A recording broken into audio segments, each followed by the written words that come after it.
All right, good afternoon. Welcome to our third monthly Lunch and Learn.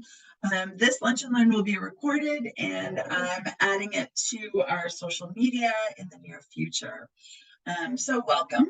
I'm Julie. For those of you that don't know, I'm Julie from Table to Table. I'm the Vice President of Operations. Ignore my little name down there. I'm not Etta, I'm Julie.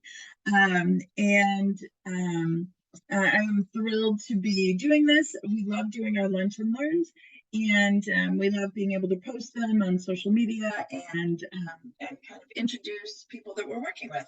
So first, I really want to start out this session with a huge thank you to all of our Table to Table Eye Rescue app volunteers. October was an incredible month, our biggest month ever.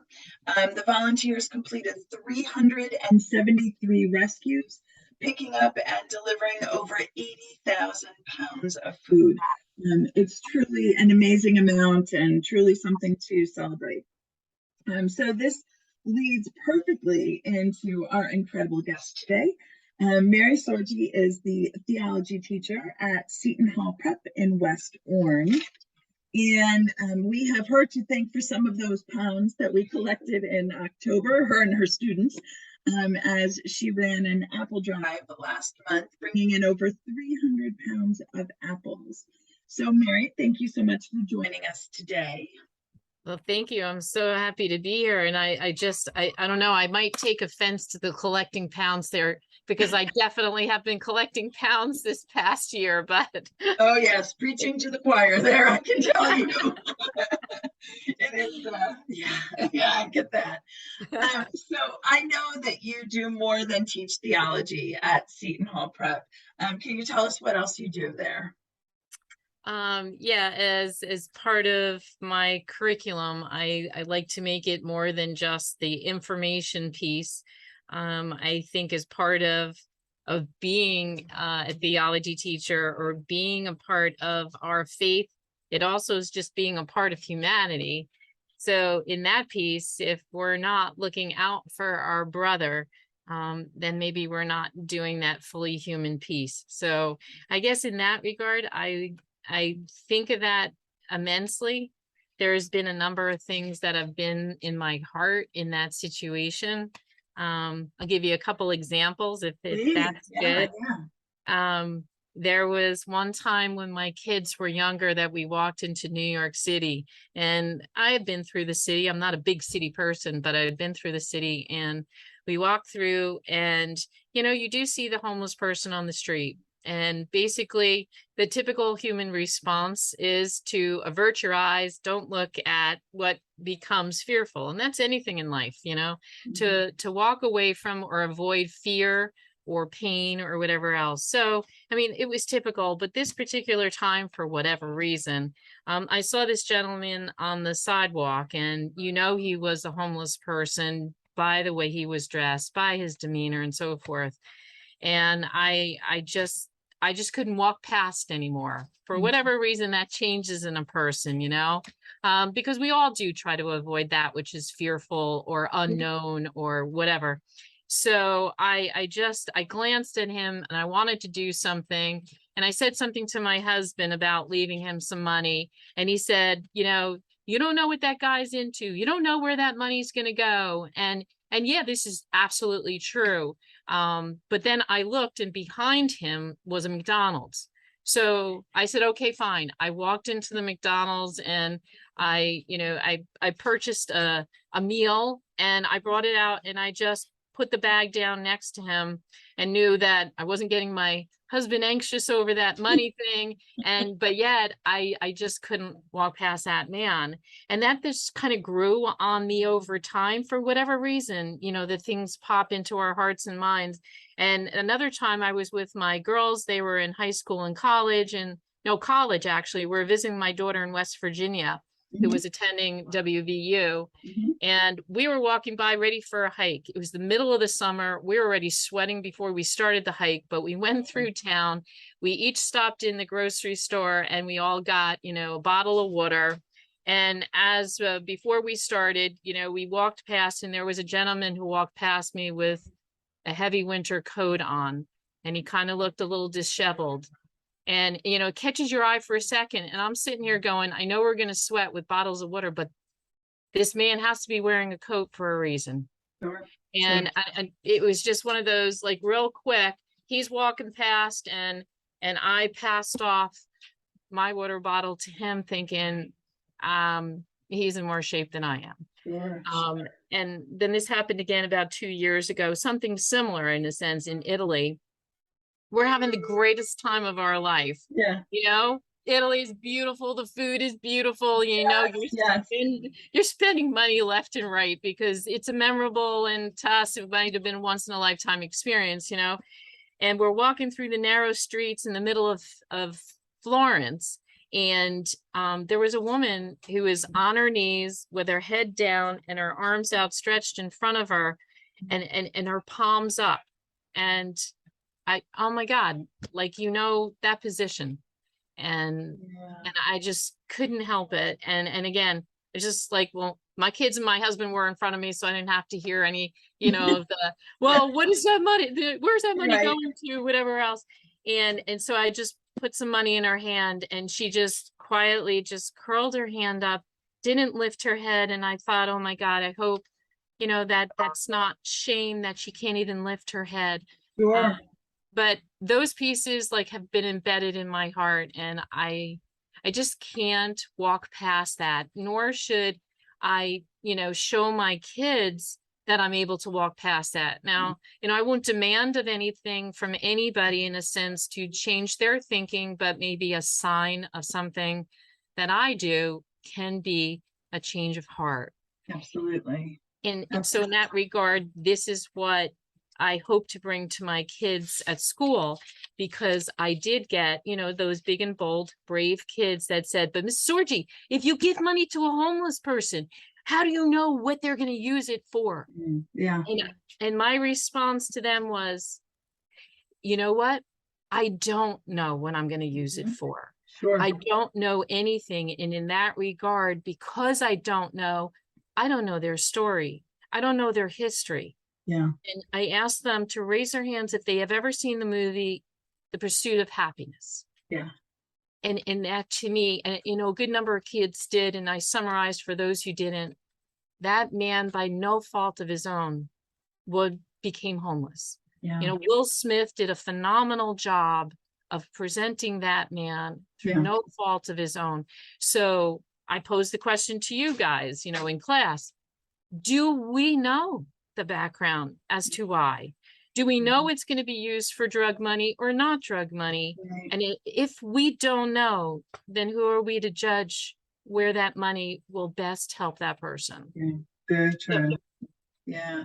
I remember one of the, you know, I've been with Table to Table for 23 years since the very beginning.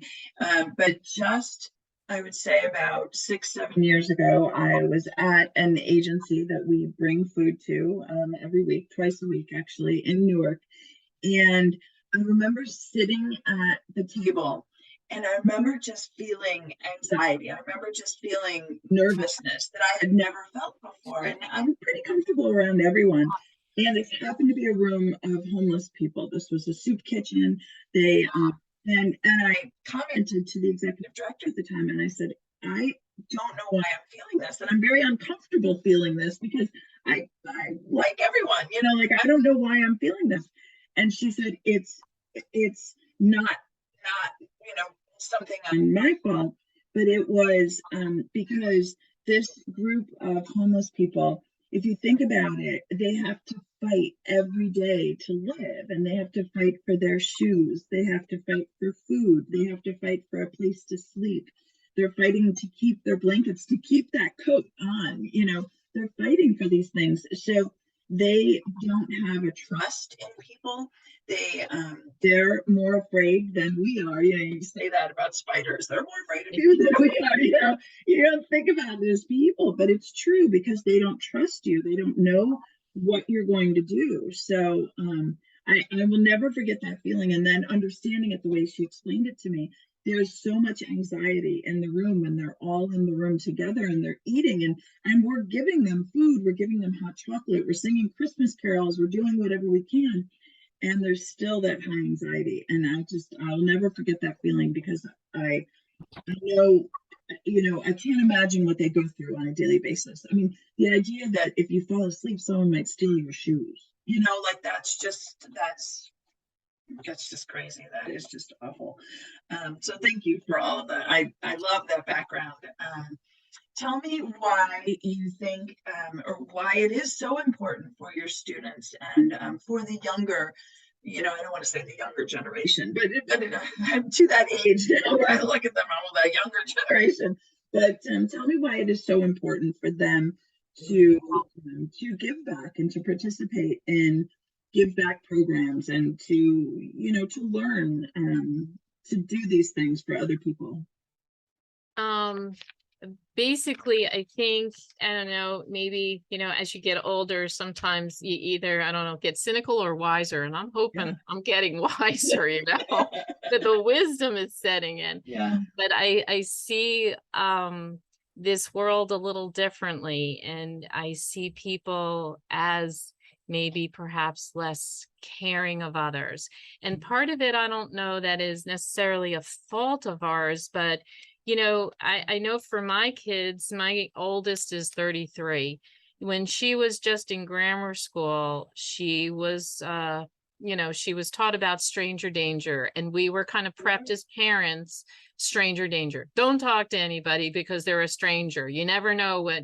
And so there's a bit of fear in that regard. COVID hit, and that fear became the medical and the physical. Can I get that germ? Stay away from people, stay away. I feel like that's been feeding a lot more into society, that we should not be there. It used to be people didn't lock their doors, and hospitality, hey, someone's knocking on the door, well, come on in. And now we're like, oh God, should I open that door? So the fact that we kind of, I think, are a little bit more distant, and less caring is just a word I'm using. I don't know if we're less caring, but we're almost trained in a sense to take care of ourselves, and please don't, the stranger is not a good thing. So I think I'm trying in that sense. Kids, they're sponges. And so if this is a good time for a sponge, this is a good time that we are here for each other. Man is, I teach in my classroom, man is a social creature. We are not the isolated, like some animals in the animal kingdom, we are a pack animal kind of a species. So if we're taking care of ourselves, then that's only half of it. We need to be taking care of others. They are our brothers, especially at Seton Hall Prep. We call it a brotherhood here. Yes, so, yes. I make a joke, and I look at some, person that has a different culture than the person sitting next to him. I go, are you guys brothers? And they're like, no, Miss Sorgi, we're not brothers, No, in this school you are. And outside of this school, that's the bigger brotherhood. So we're going to be doing for these people. And who are the people we're going to help? Your mother and father, that's wonderful if you help them, but you should be, because they're your mother or father. Right. And be a good son. So wash those dishes if mom asks you to, mow the lawn. But aside from that, we have a bigger family, the human family. And if we want people to be, being careful, taken care of, or being kind to us, the golden rule, do to others what you would like them to do to you.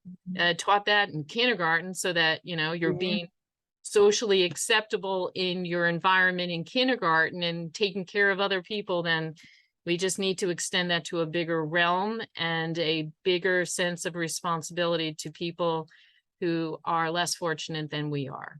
Yeah, that's incredible. Absolutely incredible. I hope that this is inspiring. When people see it and watch this, I hope that they're inspired by this, because it's you're absolutely right. I mean, that is a beautiful way to put all of it. Let's switch a little bit and tell me about some of the ways that your classes have given back. Like you did the apple drive for us in October. You currently are running a turkey drive that we'll be picking up from, I think on the 17th, right? I think I have that date. Yes, right? the 17th. What are some other charities you've worked with? What are some other things that you guys have done? Okay, well, be given back. right. we address the idea of helping the poor, and 9 times out of 10, my freshman kids understand the poor is to be those who don't have money. And then we walk through that a little bit. There's somebody called poor in spirit, and the poor in wealth, and maybe there's the poor in health. And each of those pieces can be pieces we help contribute towards. So we've teamed up with an assisted living facility here in West Orange, Canterbury Village, and we will provide them. Right now, we have this drive going on for bingo prizes. I love it. Yes.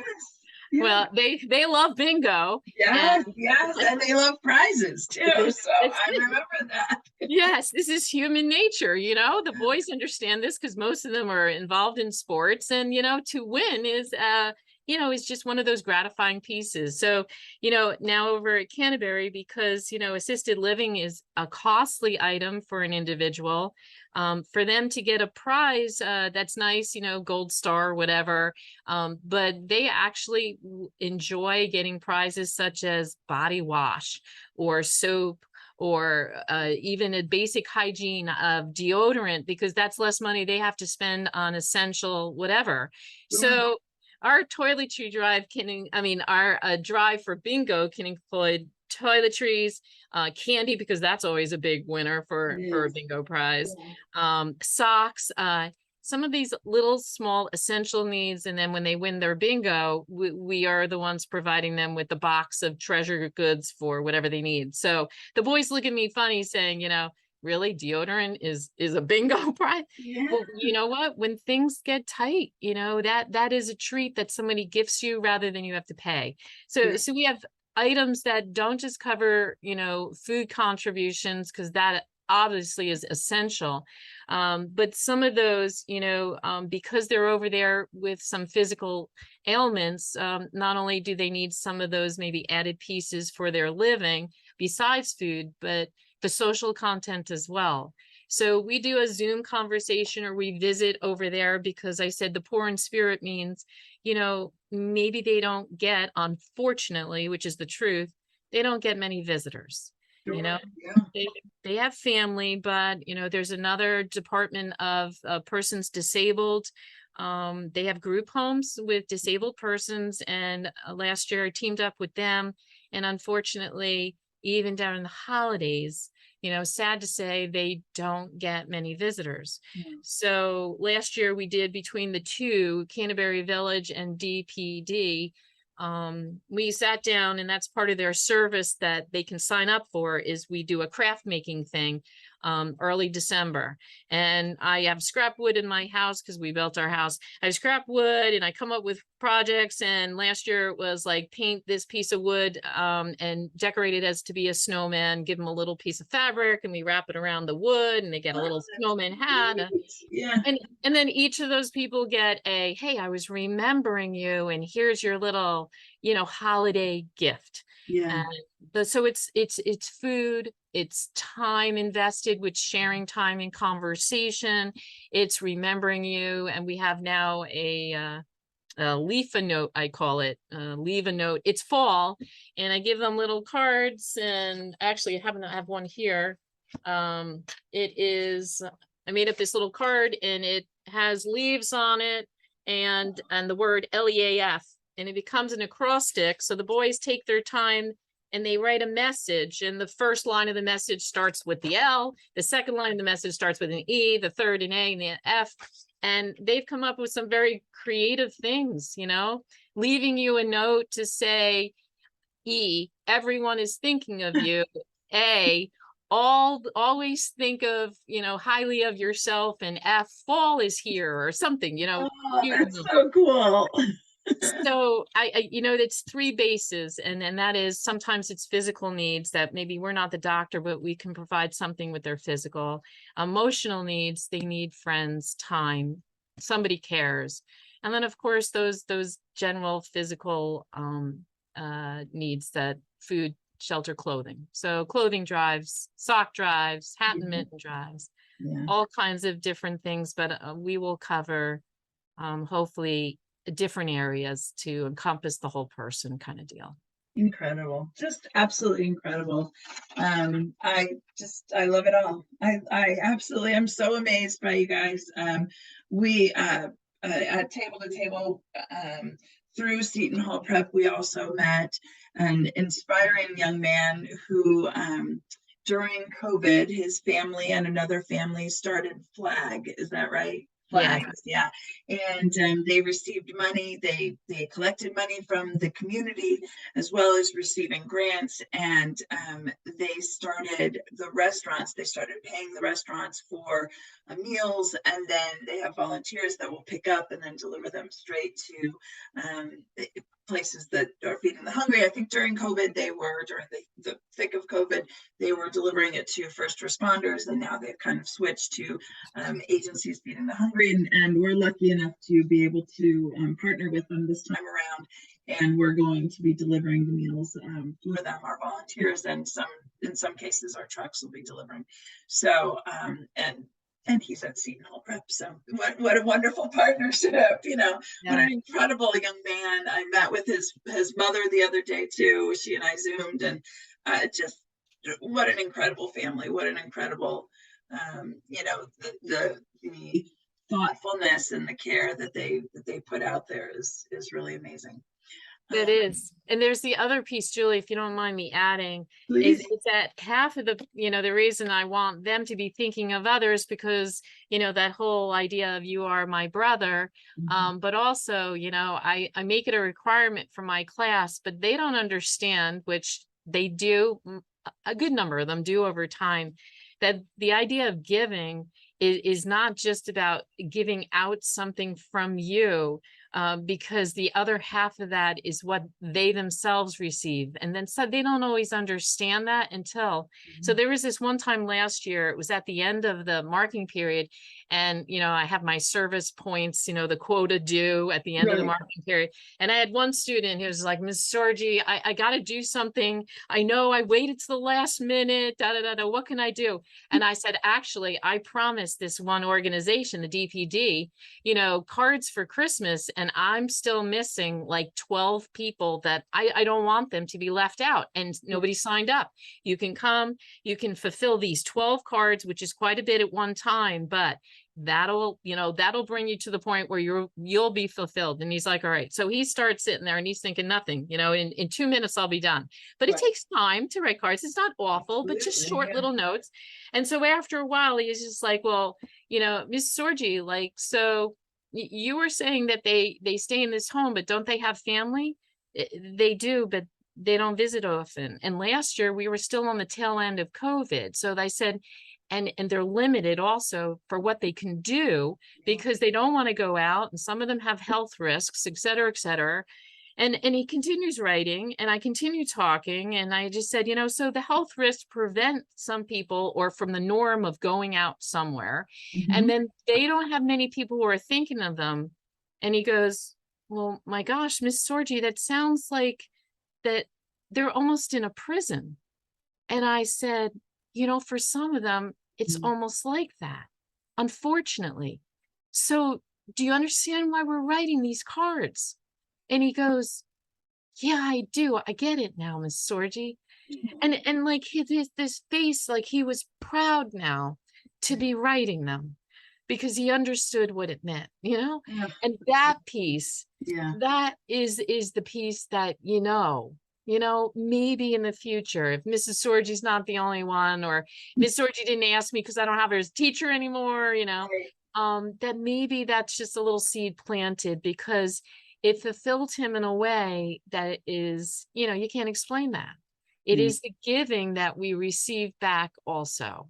And that's the piece that I hope these boys are starting to get also. Yeah, for sure. Well, with you working with them right now, and I'm sure they will take that into the future with them, and they'll continue. This is you are just an inspiration. I hope that you inspire some people that listen. I really can't thank you enough for sitting with us during lunch today and talking. And please, if you ever need anything from our side, you know how to get us. And it truly is a pleasure working with you, and it's been a pleasure speaking with you. It is a pleasure to know that there are people out there that are trying so desperately hard like you guys to do this, and especially with this fresh, like it's great we can accumulate canned goods. Yes. But the fresh, like, am I more valuable than a can of beans? You know, Yeah. I just, that's why I had some student one time, he brought in like the vegetables, I swear that nobody likes, you know, from the pantry, Yeah. Oh, and yeah. beans. And I'm like, oh my God. So like, I've been trying so much to promote your organization, because I'm like, guys, can you think about what this beautiful thing is? The food that could be thrown out now is saved and given to the people who don't have. You're a DoorDash person now. Isn't that Yeah. like a cool thing? You become DoorDash man. And That's so right. I think your organization is super, super wonderful. And I keep telling, you know, friends and family, what a great organization, great concept, and you guys are making and fulfilling it. So Thank it is you. a pleasure to get to work with you guys. Thank you. Thank you so much. As always, it's wonderful to speak with you. Thank you again. Great to speak to you, and And all the best. we'll talk soon again. Thank you so Okay. much. All right. Thank Have you. a great day. Thank You you. too. Bye-bye. Bye-bye.